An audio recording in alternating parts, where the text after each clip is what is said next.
best place for below average Star Wars.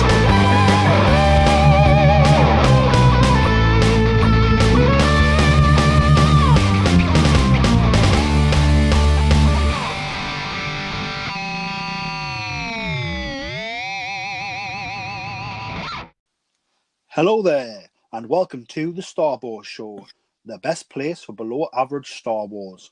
The Geordie Jedis are back to finally break down that Mandalorian Season 2 teaser trailer. I'm Peter, and I'm joined by the other Geordie Jedi, Allan. Allan, how are you doing? Hello, Peter. You all right there?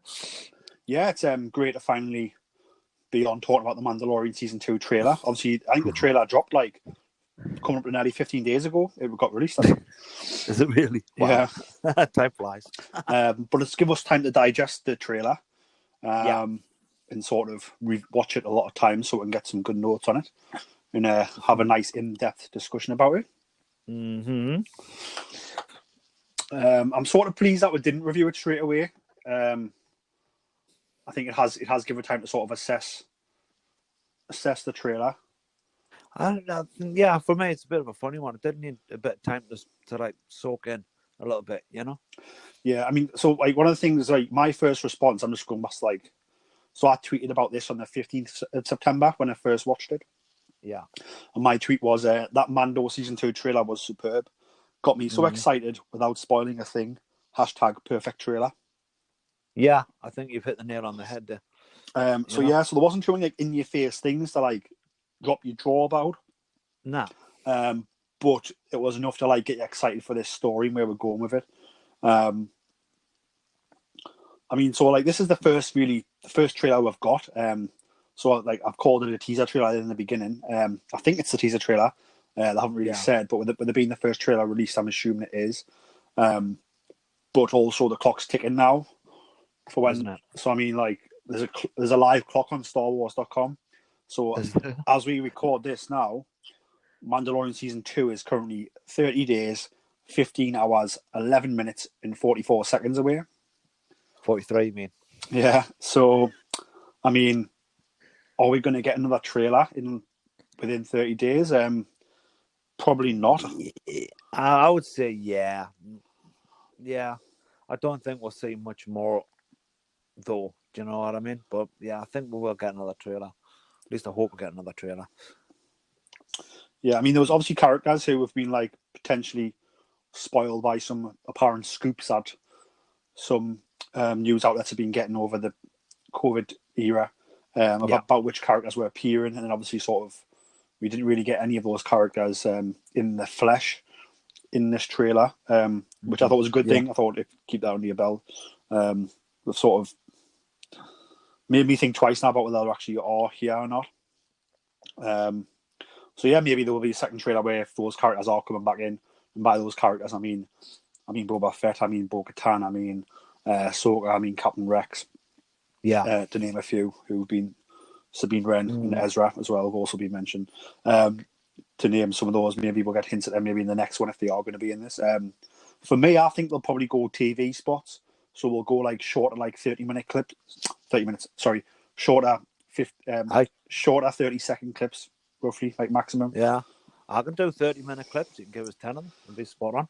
Yeah, well, that would be perfect if there's 10 of them. But yeah, I mean, just to dive straight in the trailer. I mean, like the trailer came in at 1 minute 51 seconds long.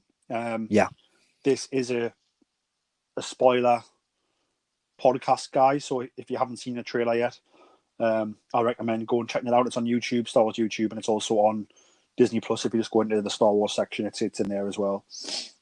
So you can watch it on your big telly. So yeah, I'll just kick it straight off. With sort of how it starts, and it starts off very quiet. Sort of, there's two planets. There's a desert world, it looks like, and then there's like an Earth type world, which is sort of browny, greeny, bluey.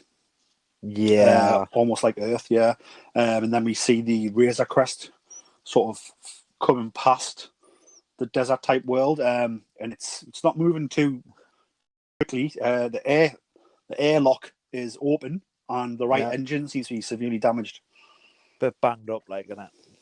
Yeah, it's coasting pretty much. I get the impression of it's like there's no real control. It's just sort of like coasting through space with a little bit of propulsion from one of the engines, but that's about it. Yeah. definitely been through something, you know. I mean, this got me quite excited because it was a bit like,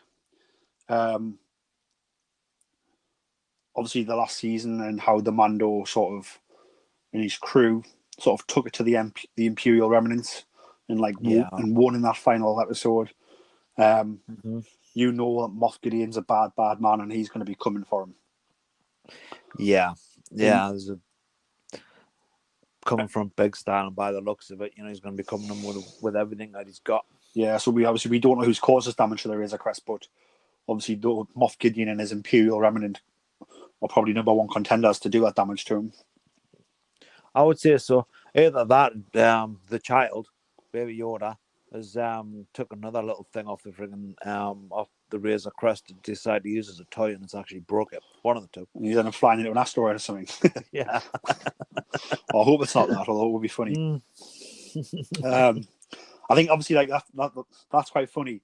I think it is more sinister. I think this is setting the tone for like this series is going to be dark. I think. Yeah, I was expecting it anyway. You know, I mean, when you look at Clone Wars and Rebels and even Resistance, you know, it's like the first season always mucks about a little bit. You get to learn and love the characters, and then as soon as the second series kicks in, it gets serious and it goes for it. So I'm expecting that this time. Yeah.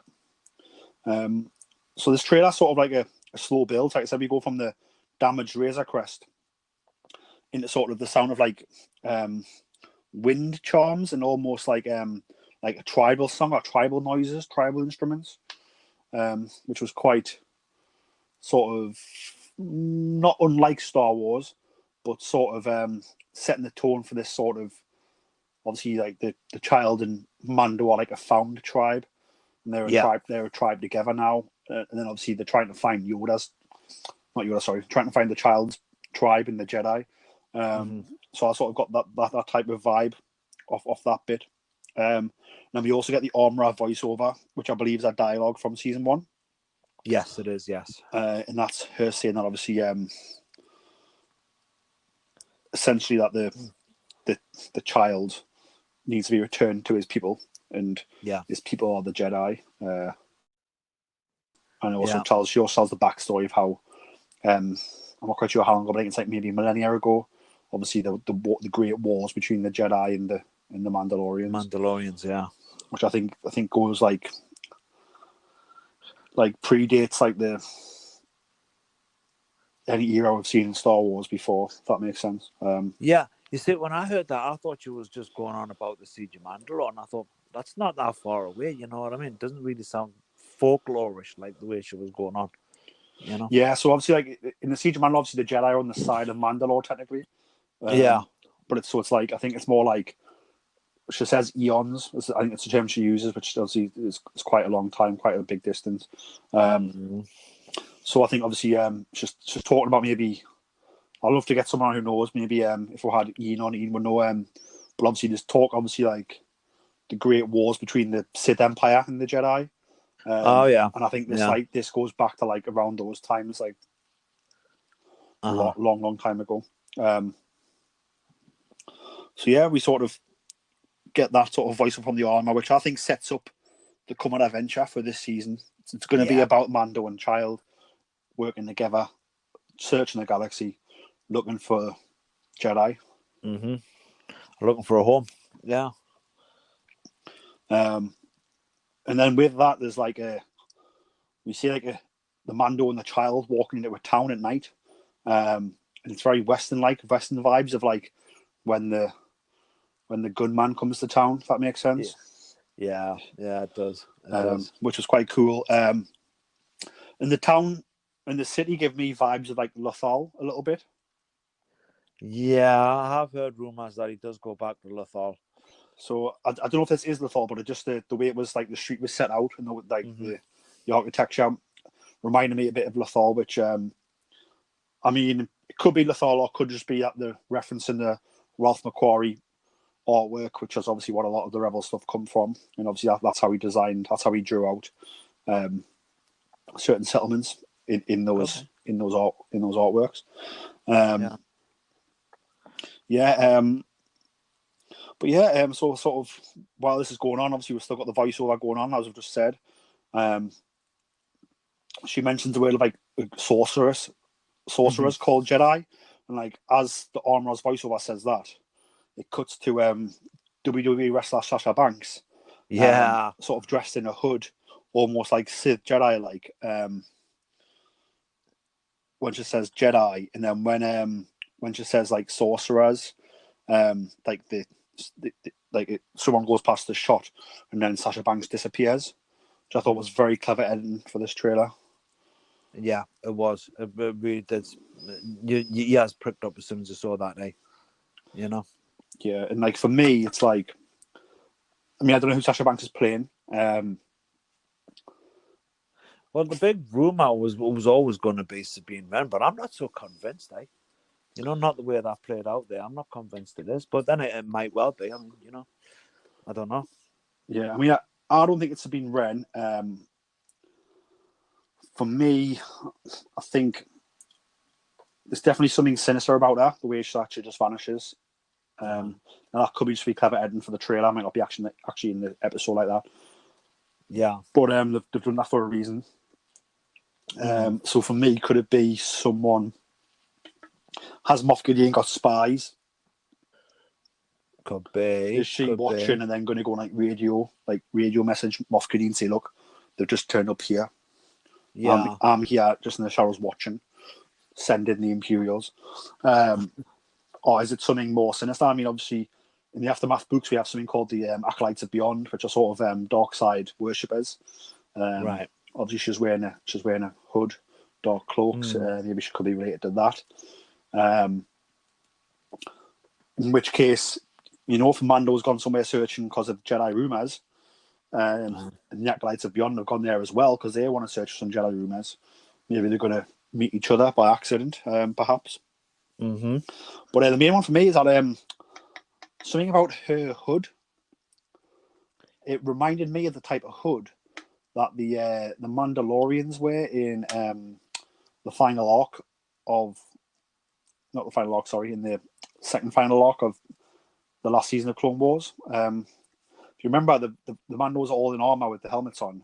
Yeah, that's right. Yeah, Bo-Katan and Sabine Wren's mum and the other ones, but they're also wearing hoods over them on top of the helmets, and it reminded me a bit of that a little bit. I mean, I'm probably just reading too much into it, but I got a little bit vibes of that as well. Yeah, could well be. You know what I mean? I don't know. It reminded me of Dark Grey. Actually, that was the first, assumption I made. I was like, wow, that looks a lot like Dark Grey. I mean, obviously it's not, but do you know what I mean? Just the way the hood sits and everything, you know? Definitely, yes. I mean, it could be a style choice. Maybe this is like I don't know. Obviously, we believe the Inquisitors are all dead. Obviously, they don't have a master to follow anymore. But if any of them survive, they could just be doing their own thing now. Could be, yeah. The 20th sister or something. Yeah, 300 by now. I don't know. Yeah, definitely, definitely. And then we go like into a shot of a bantha. Yeah, that was cool. I like that one with a Tusken Raider on it. Yeah. So we're definitely going back to Tatooine. Yeah.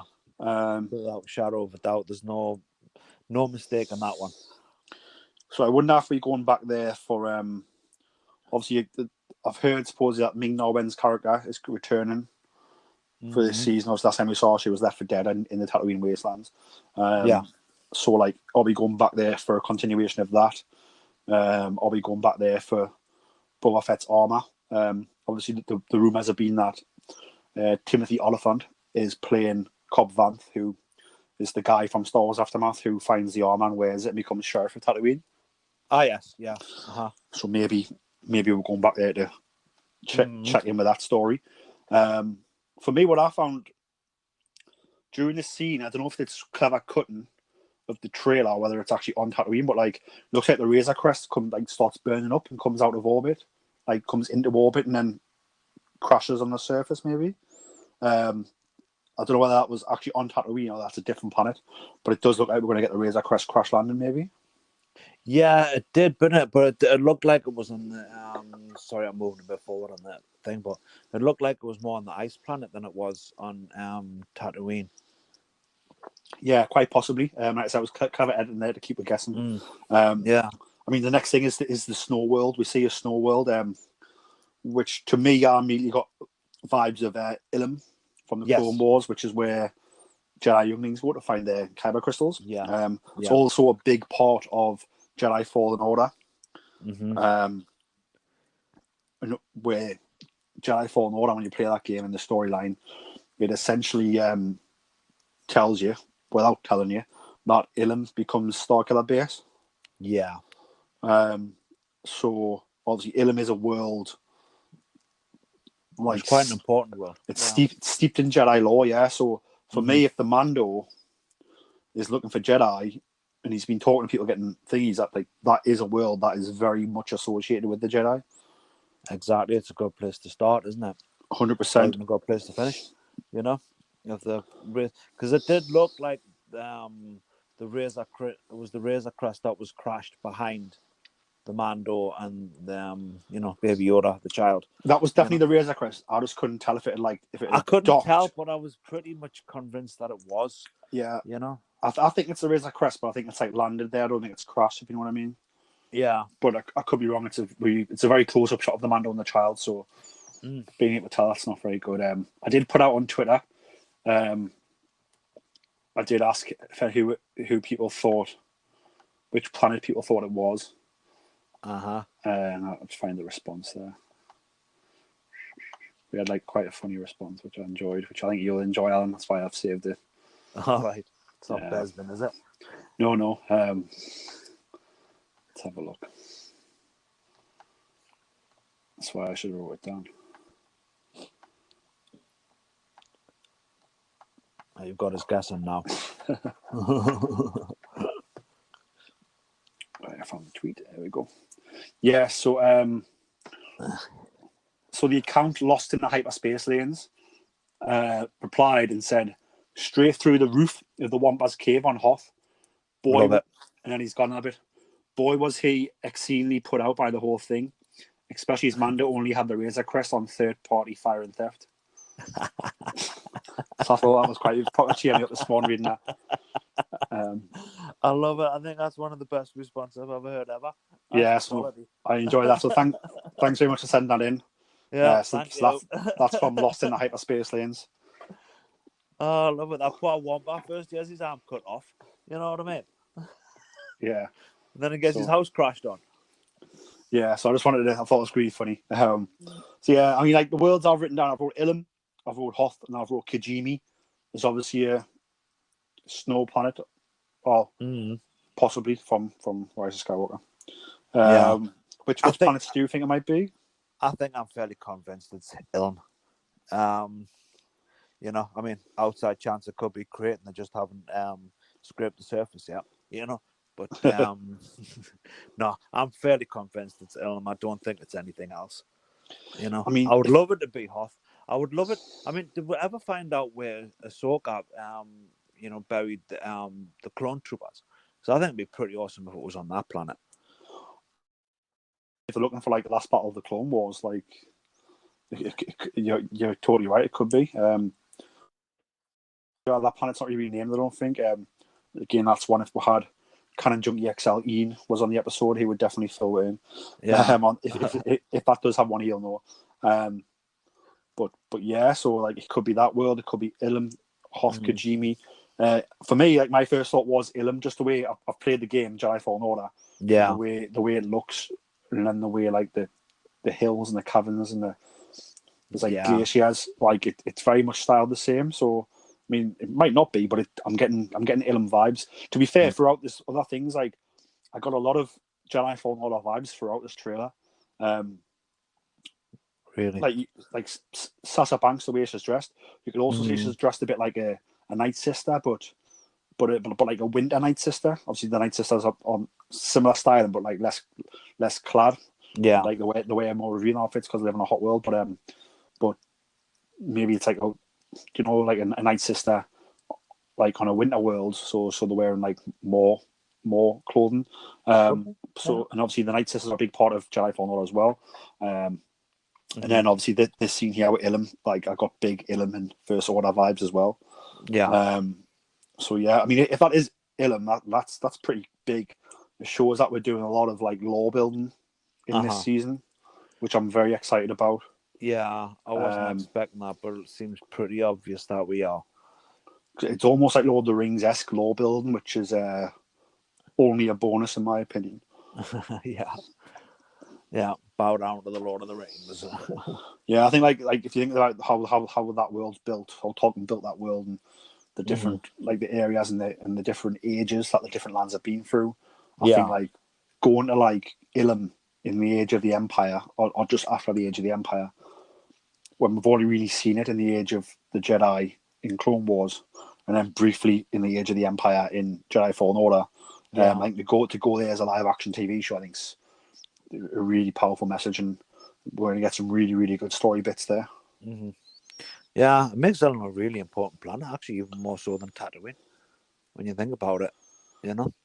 I think, like, if you look at Star Wars as, like, outside of the story of the Skywalkers, Ilum, like, if you look at Ilum, like, it's obviously where all the Jedi get the lightsaber crystals from. Yeah. And then, obviously, it also gets mined for the crystals for the... Well, I'm not sure, but I'm assuming the Imperials mine it for crystals for the Death Stars. Yeah. And then sometime the First Order go back there, and instead of mining it, just turn it into a weapon. Yeah, as you do, you know. And then obviously, like, if that is circular base, which we very much do believe so, then obviously the planet is then destroyed. Yeah, gone the way of Alderaan, blew up. Yeah, so it's going to be quite by the bin, man. Yeah, so we'll have to check that out, because I think Ilum's a world that's like, again, been there for eons. Like millennia of Jedi generations have gone there to find crystals. Oh, definitely. Like when you play the game and you go in the temple, it's like it's not a modern temple. Like do you know what I mean? It's old. So they might even date back to like Act 2 and the island Luke's on, maybe. Yeah. Or like a similar time. Maybe like the first generation of Jedi maybe found it. Do you know what I mean? So if we're going to go there and get some little trinkets from there and some little story tidbits. Yeah. Very excited about that. After that, we sort of see like a harbour, which is quite cool. I get like harbour vibes from this town they're in. Was it Montcala or something, isn't it? I'm not sure. I've heard people saying it might be. It looks kind of windy. Doesn't look the best. Yeah. We've only really seen Montcala in Clone Wars, but we've only seen the underworld side of it. Like that's not underworld. Sorry, we haven't seen the top side. The underwater. Sorry, yeah. And then we see a boat. Mando's on a boat with a child, which is quite cool. Good to see a Star Wars boat, obviously. A ship. We'll see a ship in Star Wars. It's brilliant. Yeah, definitely. Then we see the Razor Crest, and then we see X-Wings, 2 X-Wings that appear to be flanking the Razor Crest. So there's one on each side. And it really did give me vibes of Empire Strikes Back when the Cloud Cars are flying the Falcon in. All right, yeah. I give me similar vibes to that, like they say Star Wars is poetry, and like I got a poetic feeling here. And then obviously, as we know, some of the Cloud Cars did pull back and fire upon the Falcon for a bit, and then we see the X-Wings are sort of either side of the Razor Crest, almost if they're flanking it. And then we see them go into attack positions. Obviously, the X-Files get activated, and then they pull back.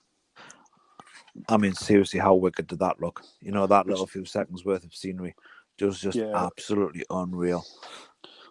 So I don't know how quick like that edit is, or if it's all one edit or one scene. But it looks to me like the X-Wings are flanking them, and then they go from that to attack mode behind him, which to me says they're probably going to be attacking him. Yeah.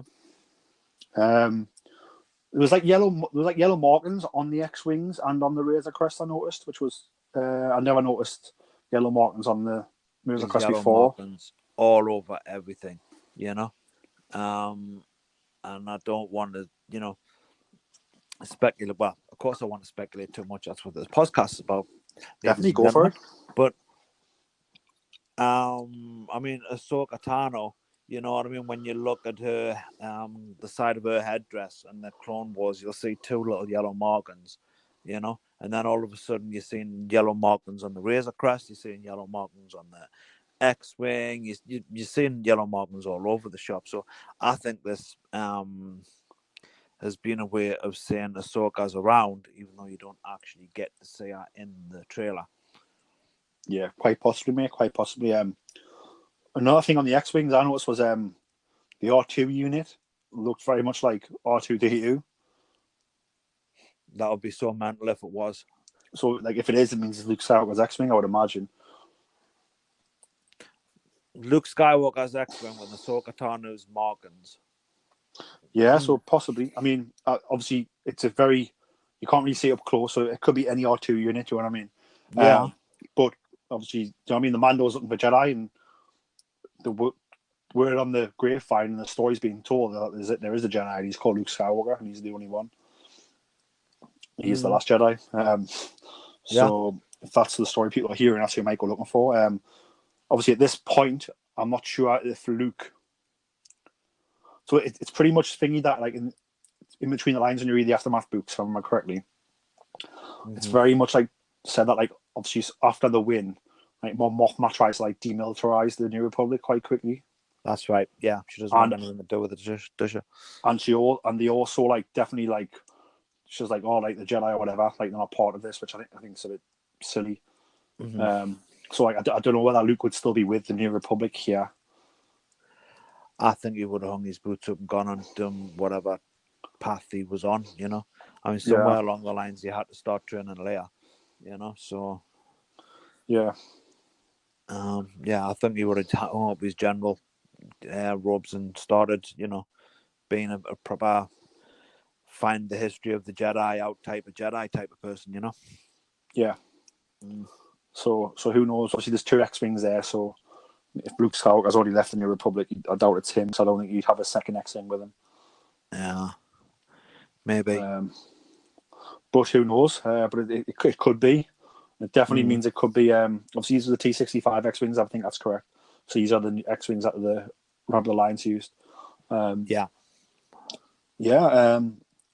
So, I mean, if they do attack the Razor Crest, it's going to be quite interesting to see why. Maybe they're trying to enter Ilum, and the New Republic have got a border set up saying, like, no, like, the world's been ravaged enough by the Empire, we're trying to sort it out.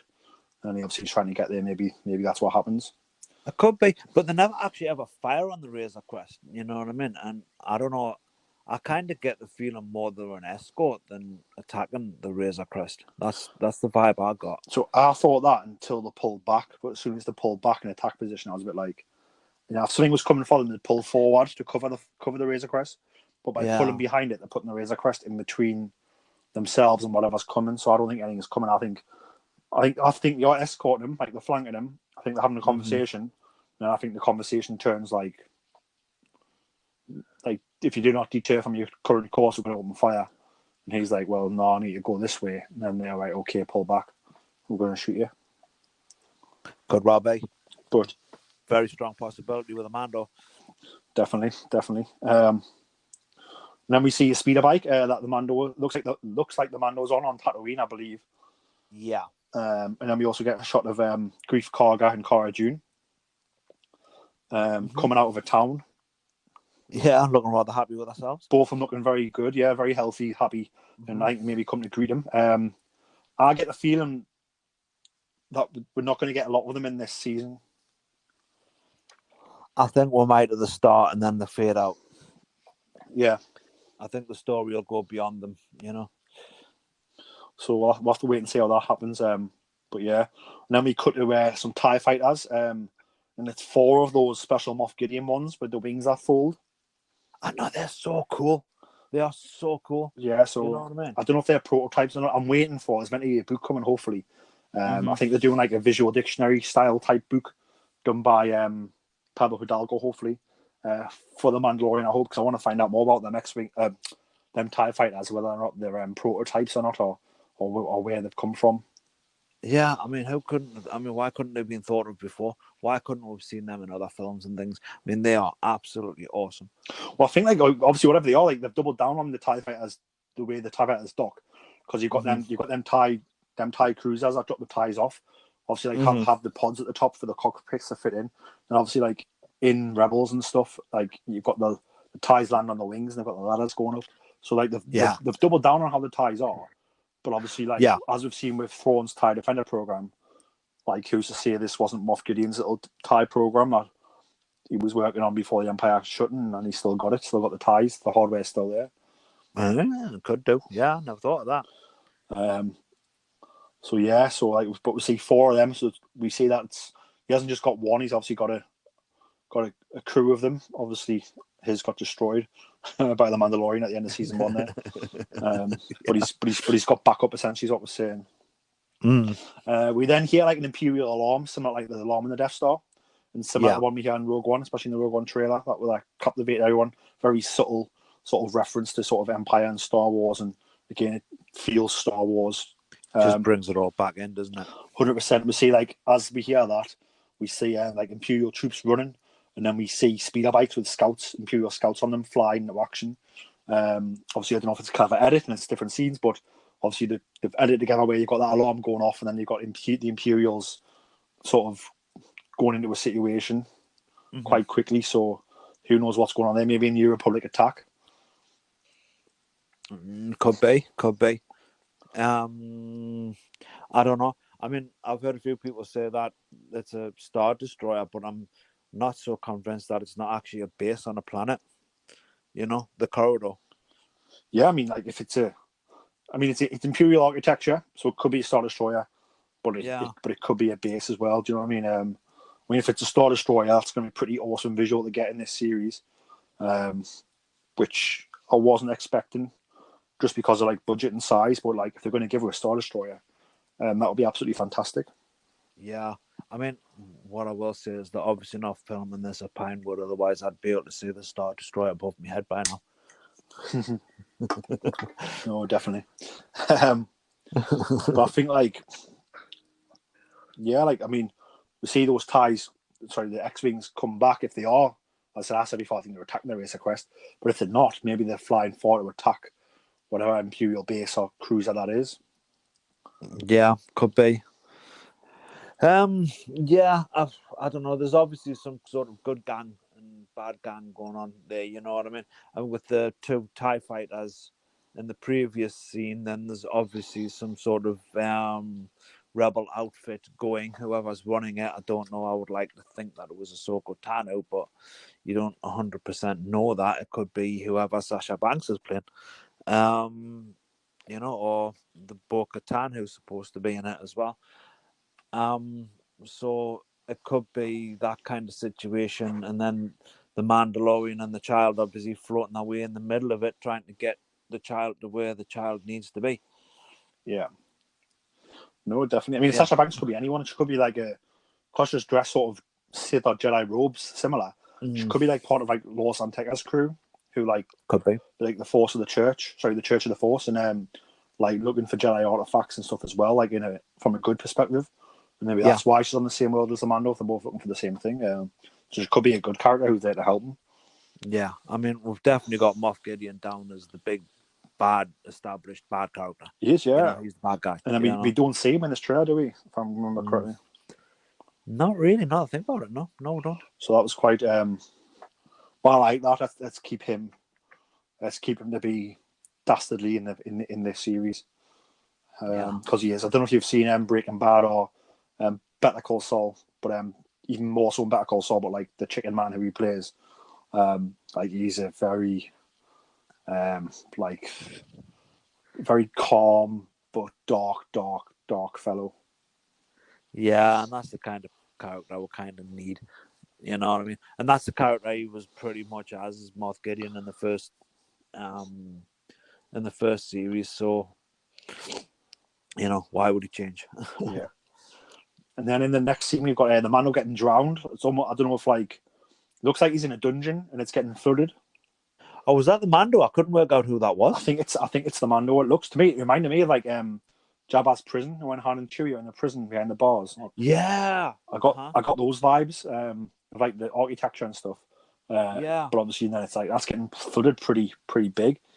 Obviously the Mando's like there. Then the next scene's the Mando using the jetpack flying across the canyon, which is awesome.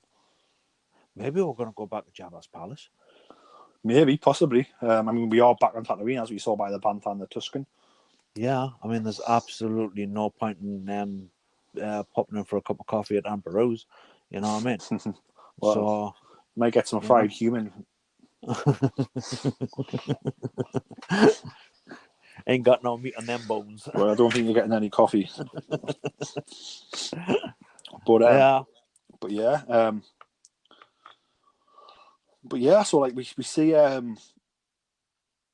sort of while this happened, the voiceover starts with the one-eyed character, and he's like, we'll go to that next one. So I'll put on the next few scenes, and we'll go into him. So yeah, the next Mando flies across the canyon with a jetpack, which I thought absolutely brilliant. Good to see him with the jetpack from the go. Good to see him flying it. Exactly, Mandalorians have to have jetpacks. That's what makes them Mandalorian. That's what I mean. And we're getting some of that action here. Obviously, you have to wait till the last episode to get it on the first season, but here we are. We're getting it in the trailer here, which is brilliant. And then we go back to the town where the Mando and the child walked in like a Western, as I mentioned earlier. And the Mando's looks like he's hanging someone upside down on the lamppost using a grappling hook, which reminded me of Jango Fett and his grappling hook that he used to try and fight Obi-Wan with on Camino. In Attack the Clones, I got proper Attack the Clones vibes and Jango Fett vibes from that.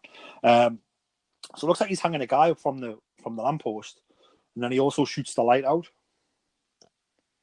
or someone shoots the light out, which I found very interesting. It's a very quick shot, so it's hard to establish what's actually going on there, but some sort of Western gunfight in the street, which looks really cool. Don't know if someone started on Mando or it's Mando there get information from someone. I mean, you could think. I mean, we've said that it's going to be about the Mando and the child finding the Jedi as the main storyline. But who's to say that they're not collecting bounties on their way to make money?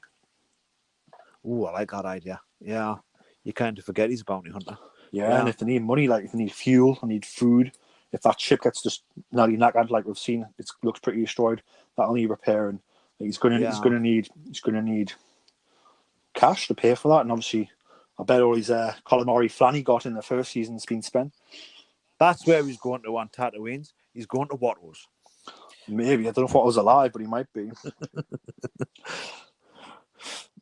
Yeah, that's where it is. He's going to Watto's. He's going to get his ship repaired. And then, obviously, while all those scenes are going on, so like while he's getting drowned in that prison dungeon place, and then he flies with a jetpack, there's a voiceover saying, this is no place for a child. And that's the one-eyed alien who looks like some sort of crime boss. And then you hear the Mandalorian say, "Where I go, he goes." Yeah. So I don't know if like where this is, but as that gets said, that's when we see like the ice world again, while that's getting voiced over, and the Razor Crest falls on the atmosphere. I kind of get the feeling there, and this is what makes me think that we're going back to Jabba's palace. I kind of get the feeling that scene was in Jabba's palace, and when you were talking about the drowning scene, it also kind of looks like it could have been in the Rancor's pit that's being flooded over. Definitely, so it all kind of ties in for me. It'd be interesting to see if that's the truth. Definitely, yeah. So the one-eyed alien, he's got some goons, all human goons, and they all pull guns on the Mando. And then he's like, I was counting on it. And then we see the Mando activate the Whispering Birds. Is that what they're called? Yeah, yeah. And then the best part of the whole trailer is that the child sees him activate the Whispering Birds. And the child obviously knows exactly what that is and what that does. And he's just like, okay, and like shuts his own lid and hides in there. Never heard my wife laugh so hard in my life. She was howling at that. It was brilliant. Yeah, but it was just like, I don't know. Like, I would like to think maybe, I don't know. I don't think they've talked about that plan before. but I would love to think that like because they get each other so well. Yeah, like he's like they're connected. Yeah, he's like, oh, he's doing that. Yep, I'm going to hide in here now because he's taking care of it. Exactly.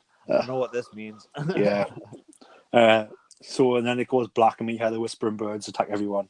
And then there's like a brawl. And then the Mando's like fighting people he can't see because it's faded to black, but he's punching people, having a big brawl. And then when it fades back in, you see him throw a knife at a creature who I can't tell what he is, but it reminds me of like a Zabrak. He is a Zabrak. So it reminds me a lot of a Zabrak. So he reminds me of Zabrak from Dathomir. And just the way he's dressed and the way he's holding that weapon reminds me of how the male creatures on Dathomir are in the game Jedi Fallen Order. So again, there's another vibe from that game for me. Yeah, I didn't really have much doubt in that. I couldn't think of it being anything else. I was sure it was a Zabrak. Yeah, so we obviously see him fighting him. So you think all this takes place in Jabba's palace? I've got a feeling. I mean, I don't know. I could well be wrong, but it just all seems to tie in for me. You know? I mean, we could definitely all be wrong, but I think now you've said that, obviously Jabba's dead. Like, the next guy who wants to stay claim will be like, oh well, like I'll just live in here and start my own little crime syndicate. And it probably won't be as big as Jabba's. Yeah, but they'll be running it from in there. So if he's running a league, I mean, it's like illegal fights. I mean, we didn't mention what it's like in that building. There's like a wrestling ring / octagon / like boxing ring, and it's got it's got 2 Gamorreans fighting in it with weapons. Exactly, Gamorrean gods. You know what I mean? Looking very skinny. Definitely not been fed in a while. So maybe like I said, maybe they're fighting for like trying to win money, earn money from the gamblers there. But obviously, like they would have fallen hard times because of the protection of Jabba and the money of Jabba is gone now. Yeah, and I mean the thing is, I mean you don't just stumble over the fact that Boba Fett's armor's out there somewhere. Somebody must have told him to go look for it somewhere along the line. And where's the first place you're going to look for it? Which was the last place that Boba Fett was based, which was Jabba's palace. Yeah, No, definitely. So, yeah.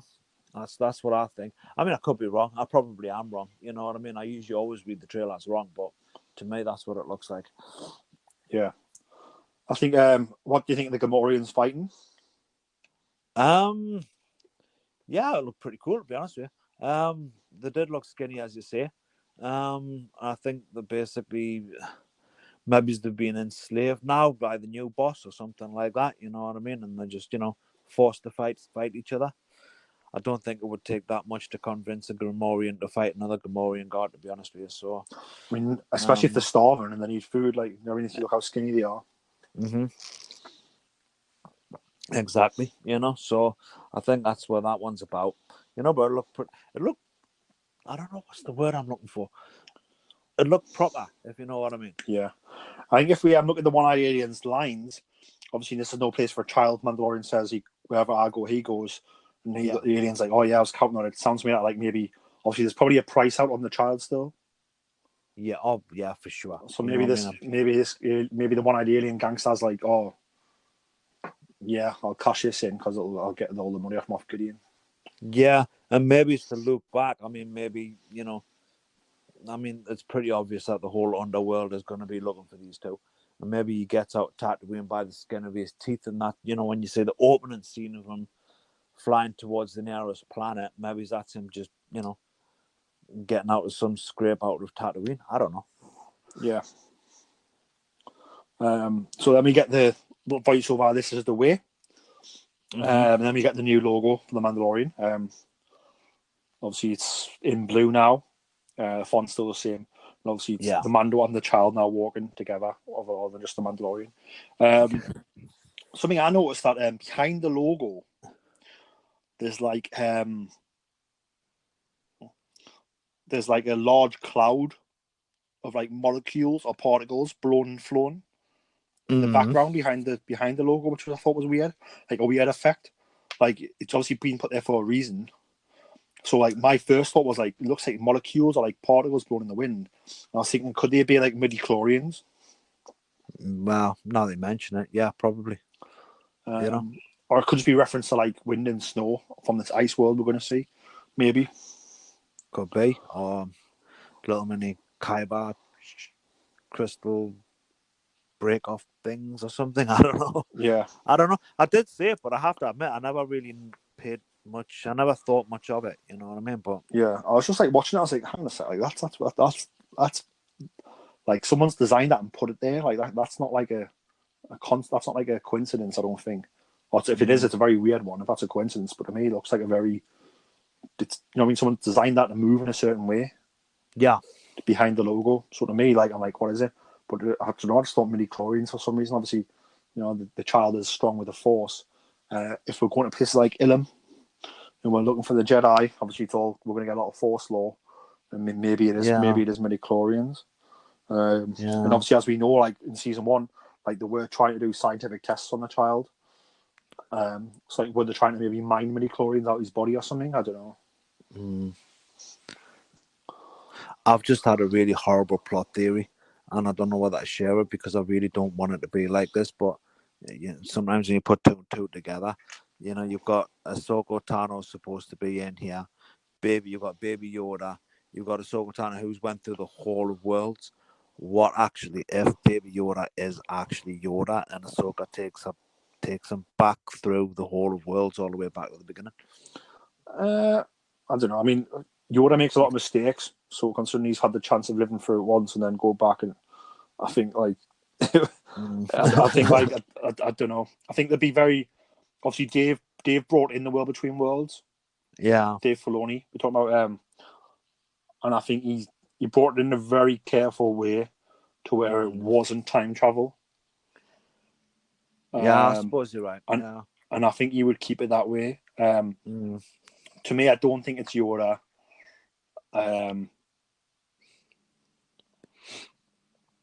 Because if it is and you take him back to be Yoda for the original trilogy, like I said, Yoda then still makes all the same mistakes you make because nothing changes. Do you know what I mean? Because the trilogy is how it is.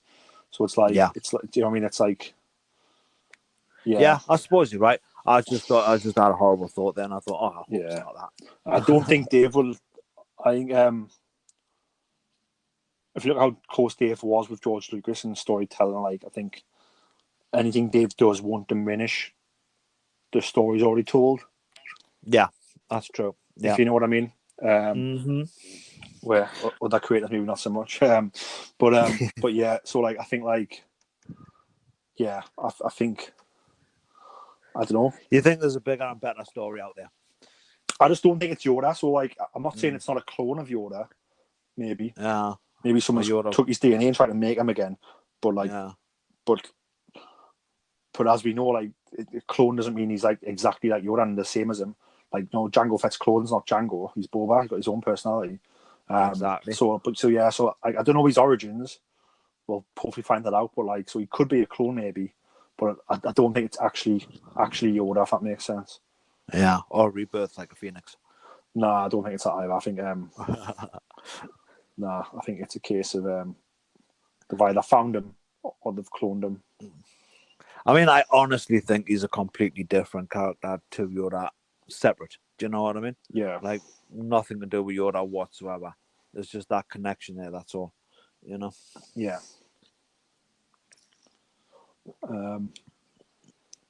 But obviously the High Republic's coming soon, where we get to see like a slightly younger Yoda.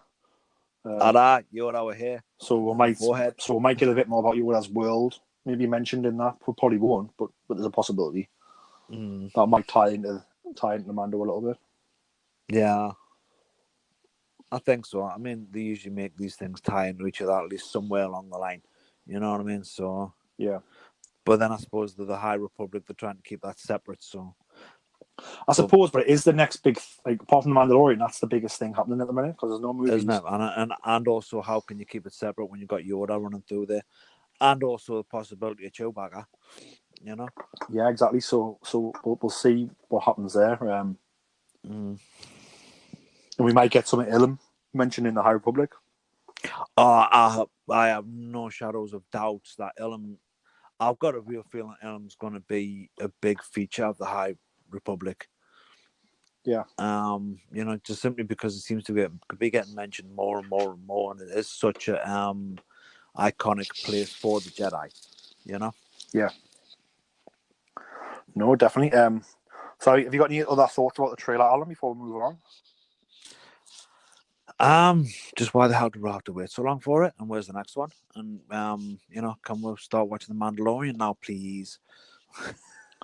Yeah, I mean, I've not had a look. I think episode titles might be out there.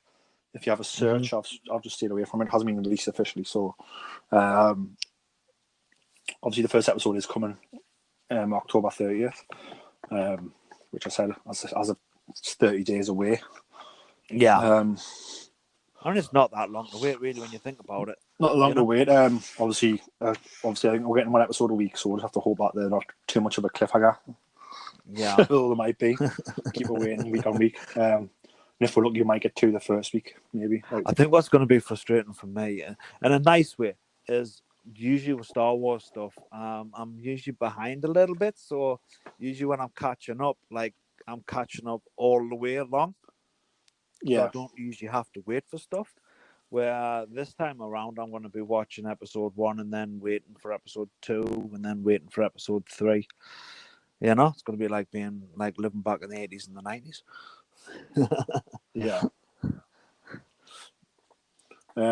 But some of the things I loved about this trailer, just obviously wrapping it up into the original trilogy era, because it's obviously set 5 to 6 years afterwards. Obviously, we got quite a lot of X-wings, TIEs, and speeder bikes in this trailer, which I loved. Speeder bikes were awesome. Yeah, I mean, I love speeder bikes and scouts. That was one of my favorite kind of figures I had when I was younger. Sort of see them in action, and the way they jump off that cliff, just awesome, wasn't it? Yeah, again. So I'm excited to see those. Obviously, the X-wings look brilliant in action as well. So yeah, it's interesting to see whether they're there to help or here to hunt. We'll have to find out. Obviously, the Gamorrean gladiator match, which was set in like a wrestling ring, was really cool and also fun. Which I enjoyed. And just to see who this new big bad boss is, you know what I mean? This one-eyed boss. Yeah, I wonder if he's just there for an episode, trying to make a quick buck, or whether he's going to be like an ongoing thing. I think one episode. I don't think more than that. Yeah. I think he's a part of the story, but I don't think he's the story, if you know what I mean. I mean, I've heard we're only getting 8 episodes again, so which is a bit of a bummer, because I'd rather have like at least 13. That's just because I love more Star Wars rather than less Star Wars. So yeah, 8 episodes just means we probably haven't got a lot of time to dwell on too many of our side characters. No. But I mean, that's still, how long was the average in? About 30, 40 minutes? I think some are like 30 odd, and then some are 40 odd, I think. Yeah. So, that's still a fair amount of Star Wars when you think about it, Yeah. So, No, definitely. We can't complain, especially since we've got so many other TV series that's coming up soon. Well, coming up soon, like, obviously they've not really started production yet. Obviously, with COVID, like, it's sort of holding some of them up. So, like, we won't see Kenobi next year, I don't think. And the same with Cassian. Yeah, I know, but Obi-Wan Kenobi self-isolating anyway, so what's the problem? Yeah, I think we'll get Bad Batch next year. Yeah, I can't wait for Bad Batch. That's going to be awesome. I love Bad Batch. We're going to get some animation at least. And like I said, I'm really looking forward to the High Republic. So like that will keep the fires going. Yeah, I don't know if I want to go straight into it, or I haven't decided yet whether I'm going to like just wait for a couple of books and then delve in. So I think they're releasing like a few at once. So I think like there's like a novel, a comic, and like a young reader book getting released at once. I believe. It might change. So obviously, I know they've moved it from this year to next year already. But yeah, so like there's going to be like 3 different entrance points. That should all tie in a little bit. So it's going to be fun. I think it'll be good to jump in straight away, because there'll be about 2 or 3 things to read. And by the time you've read the 2 or 3 things, like the next ones will be coming. Yeah, that's probably the way to do it. Yeah. I agree with that. I think that's the way to do it. Just delve in and just get it done, get it read, and get it enjoyed. Definitely, Alan. So we're done talking about the trailer. Sort of, have you been buying or looking at any Star Wars merch recently since we last came on the podcast? Sorry. So I've been looking at the new Black Series stuff that's coming out. God Almighty, there's so much. Huh? Yeah, they're doing a good job with a lot of those figures. Oh, they're looking magnificent. But I think the ones that are standing out, and I'm not quite sure if it's a good way or bad, we haven't decided yet. But there's the Christmas ones, the Christmas stormtroopers. They're looking pretty big. It's not so much the stormtroopers I like; it's the little pogs that go with them.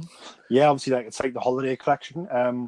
So they've got these different Imperial troops and First Order troops, in different paintworks, dressed as like Christmas characters, and they come with little accessories. And some of them come with like little pogs, wearing little scarves. Or there's one comes with a Babu Frick dressed as Santa. Yeah, that was a Babu Frick of Santa. I did enjoy that one. That looked quite cool. For me, I really dig the idea, but I was thinking for the price range of like £20 per figure, it's a lot. It is a lot, and I think like for me, I would get them and probably use them as Christmas decorations, so they'd be out once a year.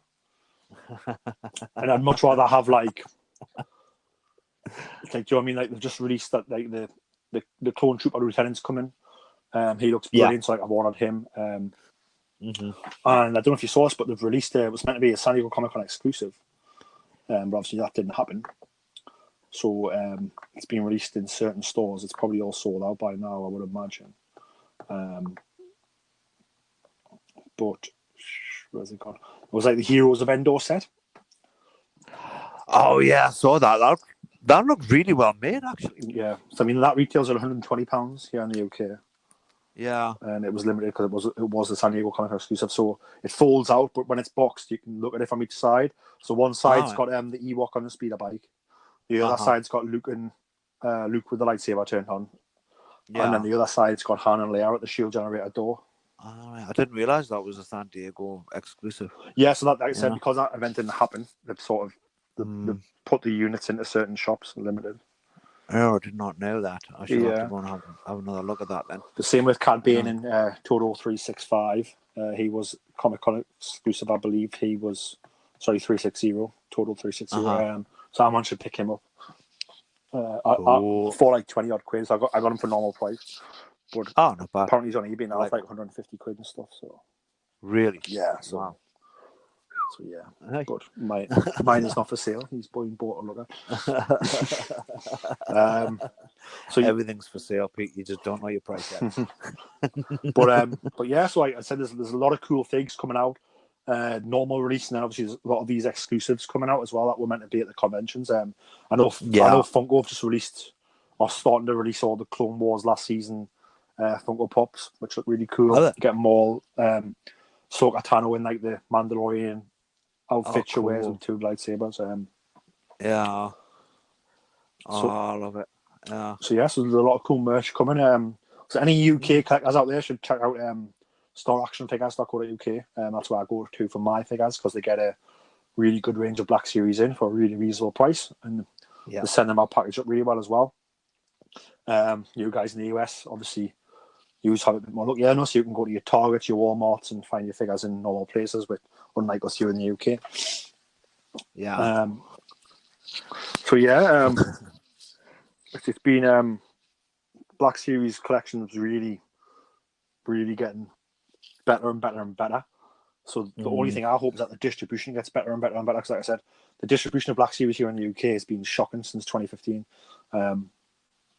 It has. But no, it has. Really has. So it is. Yeah. It is starting to get a bit better. And like I said, the figures themselves are just getting so good, and they're releasing so many cool designs and cool characters that I want to buy them. Do you know what I mean? So again, if they're available and I can get them, I'll get them. But if you make it difficult for us to find them, I might not. Do you know what I mean? So like the emphasis on there is on Hasbro and Hasbro UK to make those figures available. Yeah, pull your finger out your butts, get on with it. Definitely. Another bit of merch that I haven't bought yet, Pete, but very, very tempted on it is the Star Wars Lego Cantina. Oh yes, I do like the look of that. That looks very good. It looks absolutely fantastic. It looks absolutely brilliant. But it's just like I'm price ranged out on that one, I'm afraid. Yeah. Do you know? I mean, the thing is, my nieces, a couple of them are what I would call closet Star Wars fans. They don't really come out and say it, but whenever they see something Star Wars, they're all over it. So I just want to like buy it, build it, and then stick it on the side, and then when they come round, see what they do with it. Yeah, that would be awesome. Yeah. There's also the Razor Crest in Lego. That looks phenomenal. Yeah, it does, doesn't it? Yeah. There's some good stuff coming out there, Don't think I'm too chuffed with the child one at the minute. I don't think I like the look of that one, but I didn't like the big Yoda, to be honest with you. yeah. So it's like it's the same as that, isn't it? But the child version. So yeah, Yeah, don't think they haven't got the eyes right for me. It's a bit. Yeah, they can't quite get it right. I mean, it's close, but yeah, for me, they're not quite there. Yeah. But for merch, I think that's it. I haven't really seen much else. Yeah, I mean, I said I picked up a couple of Black Series, as I mentioned. But yeah, I think the big thing was obviously HasLab announced that you could back the Razor Crest. This isn't a 3.75 inch figure line in the vintage collection. So they're building the scale Razor Crest. So the last one that was the sail barge, where you had to commit to buying it up front, and then if they hit the target, they would make it. And the people who is that what all that's about? And the people who backed it get it, and it doesn't go up for sale. So it's already hit its back as amount to get made, and then now it's going past that, and then with each amount it goes past its back in total, like a new feature gets released for it that will make into the product. So it is really really cool. I said it's a bit expensive. Prices are out of my range a little bit, but out of mine as well. But it is it looks absolutely wonderful, and like if you do have that money, I would definitely recommend backing it. Yeah, it does look good. It does look well made. Don't like the fact that it hasn't got a lot of color on it, but yeah, it is good. But it's like you say, it's well out my price range as well. Yeah. So yeah, obviously anybody listening, obviously that's the end of this episode. Obviously talking about the Mandalorian trailer season 2. Obviously if any more TV spots or any new trailers come out, we'll be looking to review them as well. Hopefully in a more timely fashion than this one. Yeah. But yeah, next episode I've got planned is hopefully going to be reviewing the comic book, The Rise of Kylo Ren, which was a 4-issue limited story about the night the Jedi Temple got set on fire, which I've read and is brilliant. So hopefully going to be bringing a review of that soon. And obviously, if you haven't already listened to our last episode, where it was a Knowing Me, Knowing You special, where we had the Donkey Diva herself, Savannah Odette, on. Go and check that out for like a brilliant back and forth interview between me and Savannah. Some great stuff about Disney parks and Star Wars in there, amongst other things as well. Lots of insights. Yeah, so definitely worth checking out. But yeah, Alan, obviously I know you're not on social media because you don't want the government to find you. But we had a helicopter flying around for about 6 hours today, so they're getting close. Well, you haven't downloaded the Track and Trace app, have you? Yeah, I have. You probably should. It's probably a good thing, to be fair. But damn, I've been caught, man. But they probably found you, off the back of that. But definitely worth downloading that, I think. Just keep everyone safe. But yeah, thanks very much for coming on and breaking down the Star Wars with us. No worries at all. Good as usual. Yep. And thanks for listening to it. Yeah, no worries. So thank you, Alan. May the Force be with you. And thank you, listeners. May the Force be with you. Please follow us on Twitter at BoresStar. That's at BoresStar. And on Instagram and Facebook at Star Wars Podcast. You can also reach us on email at starwarspodcast@gmail.com. The Star Wars Show can be found on Spotify, Apple Podcasts, Anchor, and wherever podcasts can be found. Please give us a like, subscribe, and don't forget to leave a 5-star review. May the Force be with you.